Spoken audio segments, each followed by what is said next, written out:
میں ہوا میں آپ کو قرآن مجید نہیں پڑھانا چاہتا، زمین پر آئیے۔ میں نے کہا تھا نا کہ اپوزیشن کبھی سوچ بھی نہیں سکتی تھی، اگرچہ وہ تحریک 4 سال سے چلا رہے تھے، لیکن دے ہیڈ نو آئیڈیا کہ وہ کامیاب ہو جائیں گے۔ اللہ تعالیٰ نے کامیاب کر دیا، اور اب بظاہر دور دور تک نظر آتا ہے کہ جس طریقے سے ہٹایا گیا ہے گورنمنٹ کو، اب سارے ادارے جو ہیں وہ اس کو قریب نہیں آنے دیں گے، اور کیا پتہ اڑائی دیں خان صاحب کو۔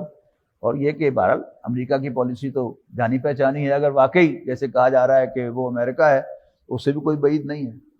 اور ہمارے جتنے بھی سارے بڑے سیاستدان ہیں، سیاستدان ہوں، جاگیردار ہوں، انڈسٹریلسٹ ہوں، آپ ذرا اندر جا کے دیکھیے ان کو، کسی آدمی کو مار دینا it's not a problem for them at آل،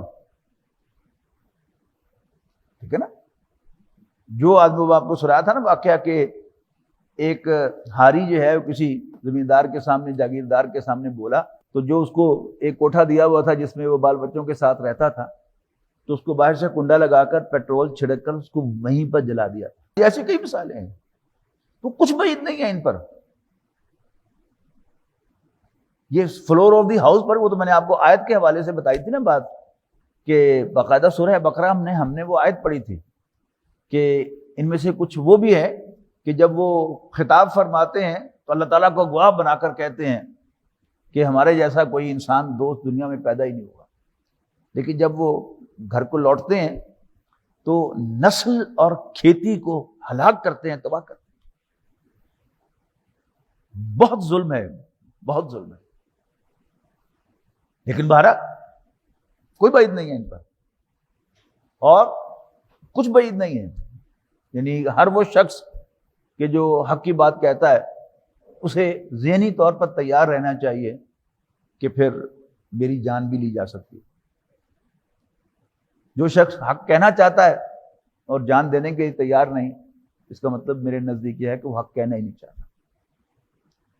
اللہ تعالیٰ کے پیغمبر، اللہ تعالیٰ کے نبی، اگر حضرت یحییٰ علیہ السلام ایک فاحشہ عورت کی فرمائش پر قتل کیے جا سکتے ہیں، تو عبد السمیع کی کیا حیثیت ہے؟ کوئی مقابلہ ہے میرا اور اللہ کے نبی کا؟ ہم تو گناہ گار لوگ ہیں، ہم تو گندے لوگ ہیں۔ شکر ادا کرنا اللہ کا، انپلیزنٹ، انڈیزائرڈ، انوانٹیڈ سچویشن پر اللہ کا شکر، یعنی یہ سمجھتے ہوئے کہ اس لیے کہ خیر اور شر، اہل سنت کا عقیدہ یہ ہے کہ اللہ تعالیٰ ہر چیز کا خالق ہے، خیر کا بھی خالق ہے، شر کا بھی خالق ہے۔ کوئی شر بھی اللہ تعالیٰ کی اجازت کے بغیر نہیں ہوتا، اور غلط فیصلے جو ہیں ان میں سے بھی اللہ تعالیٰ خیر نکالتا ہے۔ اس کے لیے بھی شاید تیار نہ ہوں آپ، بہرحال فیکٹ ہے کہ نبی اکرم صلی اللہ علیہ وسلم نے خواب دیکھا، اور اللہ تعالیٰ نے غلط انٹرپریٹیشن آپ کے دل میں ڈالی، آپ نے وہ سفر باندھ لیا، حالانکہ وہ خواب تو اگلے سال کا تھا۔ اللہ تعالیٰ چاہتا تھا کہ آپ اس خواب کی وہ انٹرپریٹیشن ذہن میں لائیں اور چل پڑے، اور صلح حدیبیہ ہوئی جس کو قرآن مجید نے فتح مبین کہا ہے، کھلی فتح۔ اور نبی اکرم صلی اللہ علیہ وسلم کی حیات طیبہ کے جو بدترین دن ہے،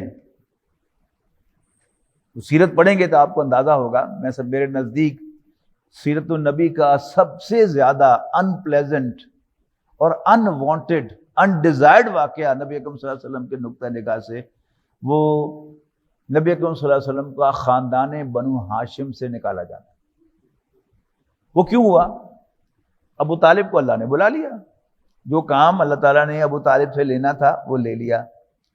اب اگر ابو طالب 10 سال بھی اور زندہ رہتا تو سٹیٹس کو مینٹین ہوتا۔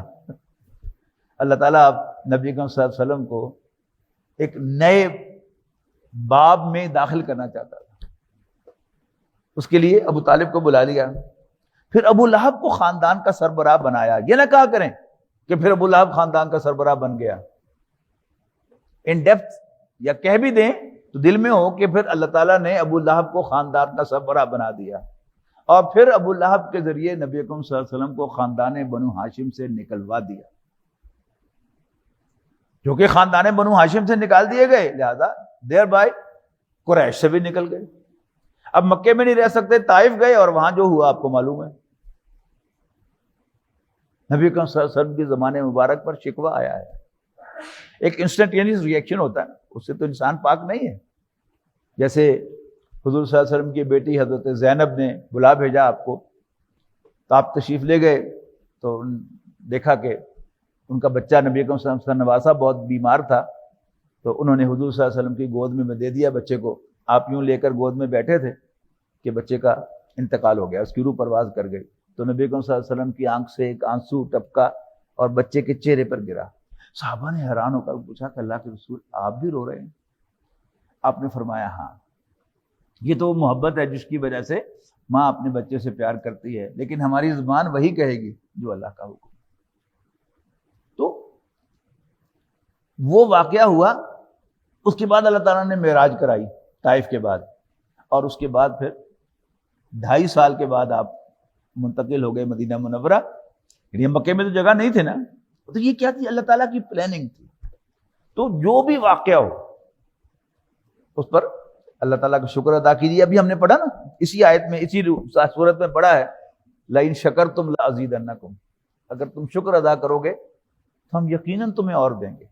ولئن کفرتم ان عذابی لشدید, اور یقیناً اگر تم ناشکری کرو گے میرا عذاب بڑا سخت ہے.